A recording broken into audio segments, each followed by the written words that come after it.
I'm going to give you the evidence that will prove to you beyond a reasonable doubt that you will live on happy and healthy after your body dies.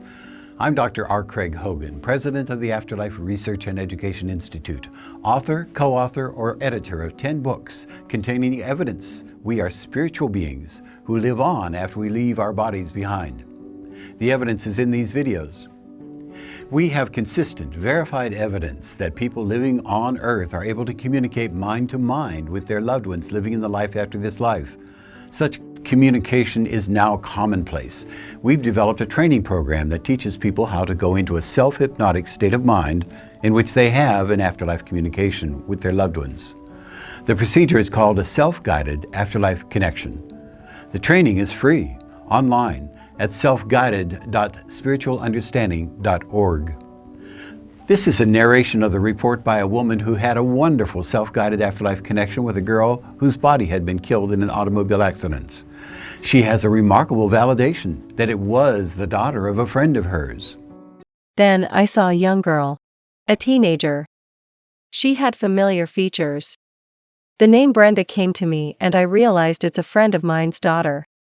She died in a rollover crash where she was pinned and asphyxiated. The kids with her were allegedly responsible for her being abandoned at the wreck. The feelings I got from her had nothing to do with that wreck or the people around her then.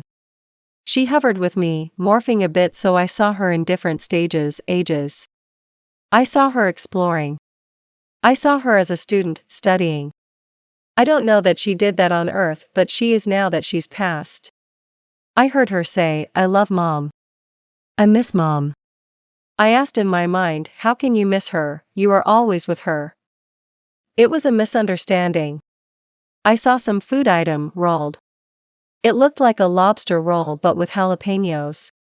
I was focused on it too much and it disappeared.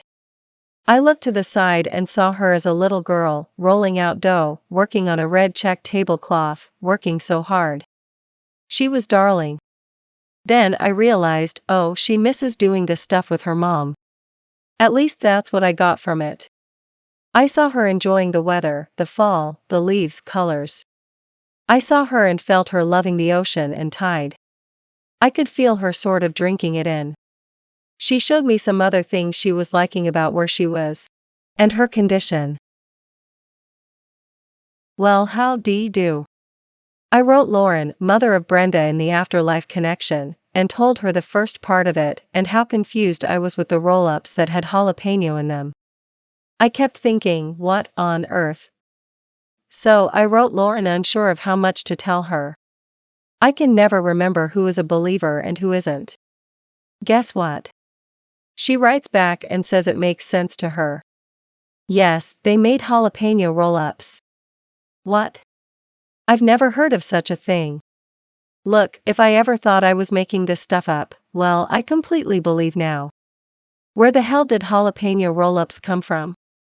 The woman's vivid experience of the young girl matched her friend's daughter, even in the unusual creation of the jalapeno roll-ups. The experience validated that the young girl was alive, although her body had died, and that she was anxious to communicate. In a second narration of a report by someone who had a self-guided afterlife connection experience, the woman had events occur that she did not expect.